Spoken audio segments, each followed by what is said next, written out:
Steven, you know, because you're in the third generation, what are you seeing as the trends in real estate? From a consumer perspective, not from an agent perspective, but from a consumer perspective, how do you think the consumer looks at real estate today? I think, you know, and again, this is not a knock at the average consumer, and rightfully so. I think we're overpaid, we don't do a lot of work, we flex on social media, and that's kind of the value at the end of the day. It's interesting that a lot of consumers, and I would say kind of the first-time home buyer, that generation, they heavily rely on social media, like TikTok, to get their information.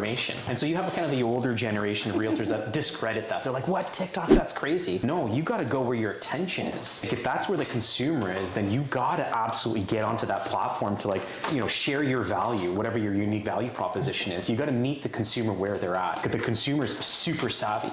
Like, you never want to be in a position where, like, I'm showing a property and my client knows more about the neighborhood and that property because of access to the internet and social media and different apps, and there's a lot of research. Huge. There's tons of stuff out there. How Sigma, there's a lot going on there. I love that, though. I love that the consumer has access to this information, sometimes even more than what we do. And I think that's really empowering for the consumer.